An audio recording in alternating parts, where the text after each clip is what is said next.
Le 22 septembre aura lieu la votation populaire sur la contre-réforme de la prévoyance professionnelle LPP 21.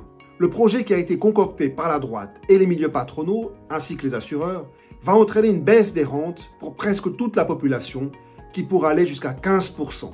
Cela peut représenter pour certaines catégories de personnes jusqu'à 270 francs par mois en moins.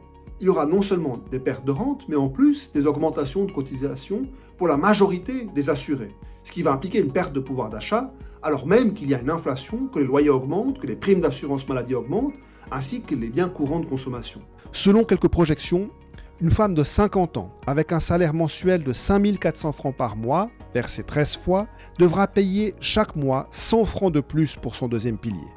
15 ans plus tard, à la retraite, elle recevra par contre environ 130 francs de moins de rente par mois.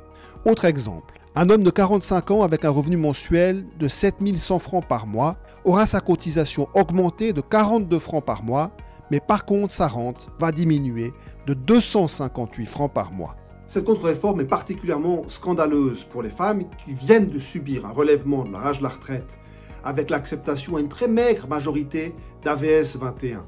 Pour bon nombre d'entre elles, la contre-réforme de la LPP fera baisser leur rente alors que les prélèvements sur leur salaire vont augmenter. La moitié des femmes gagnent moins de 4 500 francs par mois et c'est précisément dans cette catégorie de revenus que la hausse des coûts qui découlerait de la réforme de la LPP sera particulièrement forte. Toutes les tentatives visant à introduire dans le deuxième pilier un mécanisme qui indemniserait mieux le travail de garde et d'assistance sous la forme d'une amélioration des rentes ont été rejetées par la majorité de droite au Parlement. Les femmes, les personnes qui touchent des salaires moyens, les salariés, généralement, paieront davantage pour toucher des rentes plus faibles. La population va perdre sur toute la ligne. La contre-réforme de la LPP 21 est aussi mauvaise pour les plus bas revenus du pays, puisque LPP 21 abaisserait aussi le seuil à partir duquel il deviendrait obligatoire de cotiser au deuxième pilier. Il passerait de 19 845 francs par an contre 22 050 francs par année aujourd'hui. Cela va entraîner que 70 000 salariés supplémentaires, avec des salaires de misère, vont être soumis à l'obligation de s'assurer dans le deuxième pilier. Autant de personnes avec des revenus très bas qui devront payer davantage de cotisations et verront donc leur salaire disponible baisser.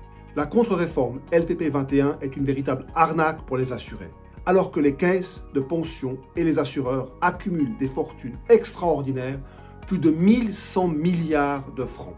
Il n'y a jamais eu autant d'argent dans la prévoyance professionnelle, alors que les rentes diminuent année après année, contrairement d'ailleurs aux frais de gestion et aux bénéfices des assureurs qui font de la prévoyance professionnelle.